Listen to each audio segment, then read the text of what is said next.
Halo teman-teman, jumpa lagi di pertemuan kita kali ini. Kali ini kita akan membahas threat modeling, yaitu STRIDE, pada mata kuliah penilaian keamanan. Apa itu STRIDE? STRIDE kepanjangannya dari spoofing, tampering, repudiation, information disclosure, denial of service, and elevation of privilege. Masih bersama saya, Supardianto, yang akan menjelaskan isi dari materi kali ini. Seperti biasa, kita recall dulu dari apa yang sudah kita bahas di pertemuan sebelumnya. Di pertemuan sebelumnya, threat modeling yang kita bahas adalah Octave. Ingat bahwa Octave itu sangat berkaitan dengan si sistem informasi manajemen keamanannya, gitu ya. Lalu Octave itu juga dia sangat bergantung atau subjektif kepada siapa yang melakukan penilaiannya, seperti itu. Lalu ingat bahwa Octave juga ada tiga, ada Octave, Octave S, dan juga Octave Allegro. Ingat ketika kita ingin melakukan penilaian keamanan pada organisasi yang skalanya kecil, kita bisa menggunakan Octave S, gitu ya.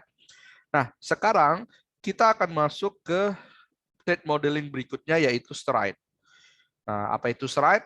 STRIDE merupakan sebuah singkatan dari spoofing, tampering, repudiation, information disclosure, denial of service, and elevation of privilege. STRIDE merupakan model yang digunakan dalam memodelkan ancaman. Model ini sangat cocok digunakan bagi pengembang aplikasi untuk menganalisis kelemahan sistem sebelum diluncurkannya aplikasi tersebut ke publik. Oke. Kita lihat bahwa STRIDE menyediakan sekumpulan kategori ancaman dengan contoh yang sesuai, sehingga ini bisa membantu proses identifikasi ancaman dan dapat dilakukan secara sistematis dengan cara yang terstruktur dan juga berulang. Kita lihat dulu masing-masing dari slide tersebut. Ya, metodologi ini dikembangkan oleh Microsoft untuk threat modeling yang digunakan untuk mengidentifikasi ancaman dan terbagi dalam 6 kategori. Kita lihat yang pertama S, spoofing. Ini ada description-nya, penyusup yang menyamar sebagai pengguna lain atau komponen atau fitur sistem lainnya yang berisikan identitas dengan sistem yang dimodelkan. Nah, artinya menyusuplah spoof. Lalu ada tampering, T. Nah, ini perubahan data dalam sistem untuk mencapai tujuan yang berbahaya. Jadi ketika ada aliran data tersebut dimanipulasi, itu disebut sebagai tampering. Lalu ada repudiation, ini adalah kemampuan seorang penyusup untuk menyangkal bahwa mereka melakukan beberapa aktivitas berbahaya karena tidak adanya bukti yang cukup. Artinya, ketika mereka masuk ke dalam sistem, mereka bisa menghapus jejak mereka di dalamnya. Lalu kemudian ada denial of service, ada information disclosure, I. Ini mengekspos data yang dilindungi ke pengguna yang tidak berwenang untuk melihatnya. Lalu ada denial of service, ini cara yang tidak sah untuk mendapatkan layanan sehingga pengguna lain tidak bisa menggunakan akses tersebut. Ya. Ini bisa menyerang aset kalau denial of service. Lalu ada prevalence elevation of privilege, ini yang berkaitan dengan memungkinkan penyusup untuk menjalankan perintah dan fungsi yang tidak diizinkan, seperti backdoor, trojan, dan seperti itu. Lalu kita akan bisa melihat daftar ancaman pada STRIDE. Di sini sudah ada tabelnya. Ada paling kiri itu ada STRIDE-nya. Lalu ada kolom threat, property violates, dan threat definition-nya. Kalau spoofing itu berkaitan dengan autentifikasi, kalau tampering berkaitan dengan integrity, repudiation berkaitan dengan non-repudiation, information disclosure berkaitan dengan confidentiality, lalu kemudian denial of service berkaitan dengan availability, dan elevation of privilege berkaitan dengan authorization. Kalau definition-nya sudah dijelaskan di slide sebelumnya. Lalu kita akan lihat sekarang satu persatu. Kita lihat dulu yang S, spoofing. Spoofing attack atau serangan spoofing adalah setiap ancaman dunia maya yang berpura-pura menjadi seseorang atau sesuatu yang palsu. Nah, teknik spoofing biasanya berupa pengiriman pesan menggunakan alamat IP yang seolah-olah dikirim dari port komputer yang aman, tapi sebenarnya pesan tersebut adalah komputer hacker. Kalau kita melihat ke contoh yang lebih sederhana dan mudah dipahami, contohnya adalah dua buah website yang mirip serupa, namun salah satu websitenya adalah yang palsu. Biasa website palsu tersebut digunakan untuk mendapatkan username dan password dari user yang sebenarnya. Jadi lihat di sini bahwa ada satu buah alamat domain yang menyerupai alamat domain yang asli. Contoh amazon.com. Alamat palsunya di mana dia Amazonnya itu double N seperti itu. Kalau pengguna salah memasukkan username password di alamat palsu, maka tentu aja user sama passwordnya bisa diketahui oleh attacker. Itu contoh spoofing. Lalu ada tampering with data. Nah, ini tadi berkaitan dengan perubahan data, aliran data. Data tamper adalah sebuah serangan yang sering terjadi dengan mengubah data real sehingga data yang diterima oleh sistem menjadi berbeda dengan data aslinya. Tampering juga merupakan tindak ancaman yang bertujuan untuk mengubah data, baik mengubah data yang tersimpan di database ataupun mengubah data yang ketika dia sedang transit melalui jaringan. Ada bagannya di samping. Tampering itu ada dua, ada physical tampering, ada network tampering, di mana physical tampering itu ada berupa access to log and sensitive information, ada juga yang berkaitan dengan disrupt operation.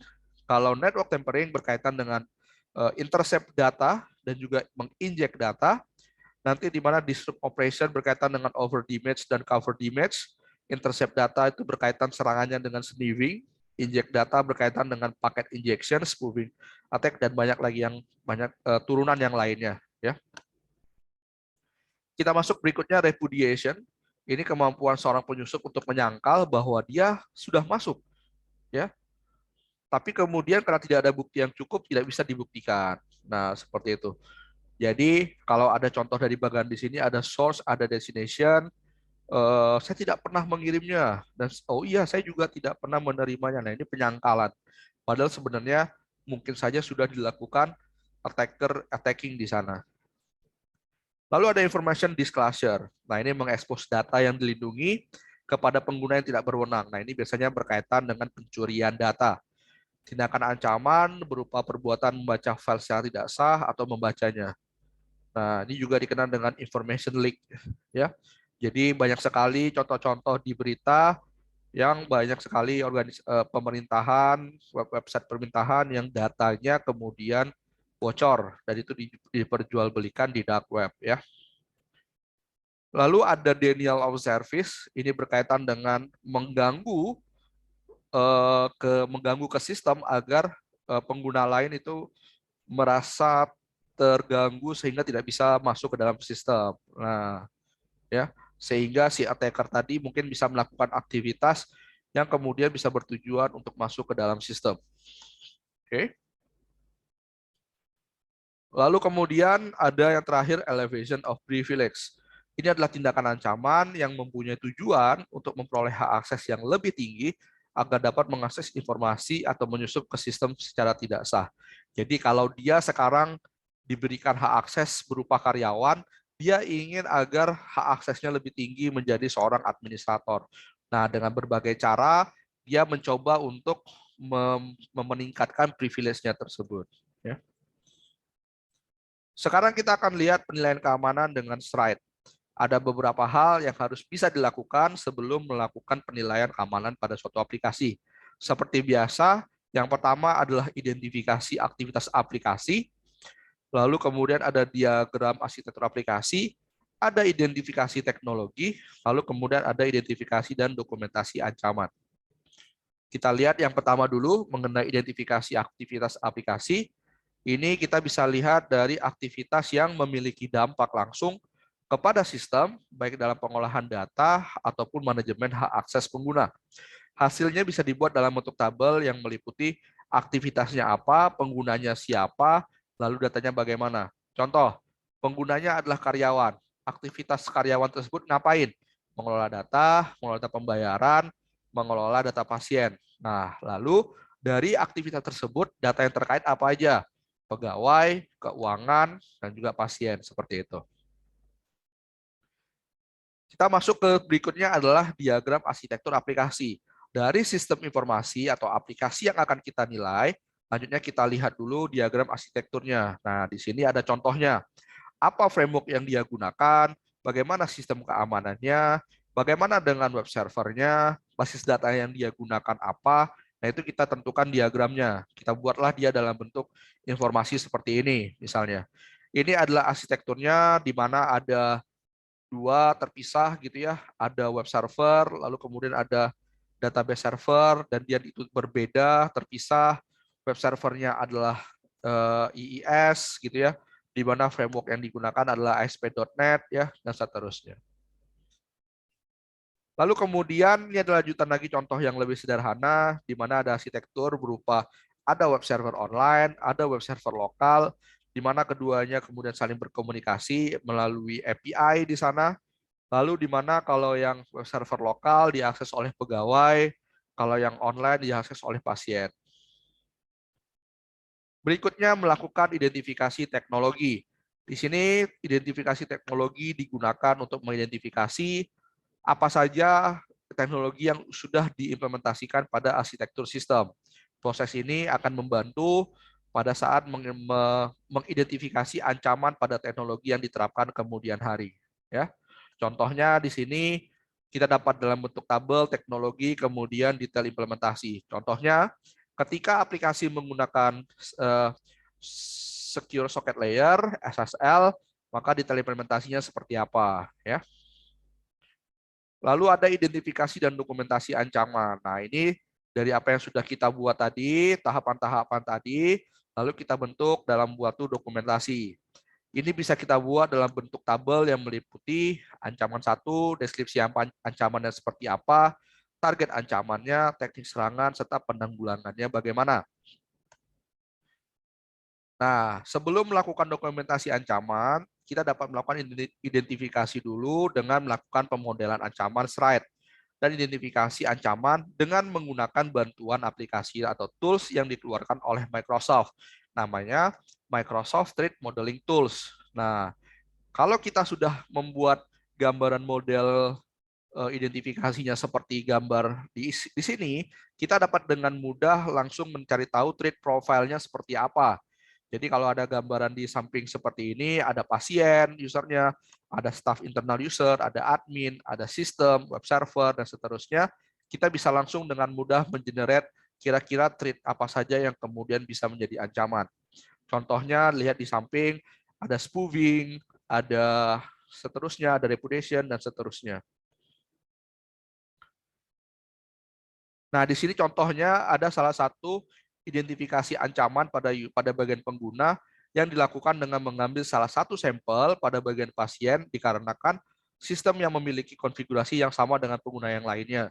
Contohnya ada human user itu dianggap sebagai klien pengguna, lalu ada interface webnya melalui browser klien, di mana si user tadi memberikan mengakses melalui URL. Nah, kita bisa lihat ketika kita generate muncul trait-nya apa saja. Ternyata trait yang muncul adalah spoofing, the human user external entity, dan juga elevation using impersonation. Nah, ada kategorinya, ada description-nya, ada short description-nya juga. Nah, itu saja untuk yang dapat saya sampaikan di pertemuan kali ini. Untuk dapat memperkuat pemahaman kalian di materi kali ini, saya sudah memberikan tugas 6, di mana silahkan download tools Microsoft Threat Modeling Tools-nya, lalu lakukan instalasi. Kalau sudah, buatlah satu model sederhana seperti di sini, lalu silahkan generate sendiri. Kira-kira nanti threat apa yang muncul. Kalau sudah berhasil, coba kembali membuat model yang lain berdasarkan sistem informasi yang pernah tersedia di threat modeling sebelumnya. Oke, itu aja yang dapat saya sampaikan. Seperti biasa, referensinya bisa Anda lihat, bisa Anda cari sebagai bahan materi-materi tambahan. Oke, sampai jumpa lagi di pertemuan kita selanjutnya.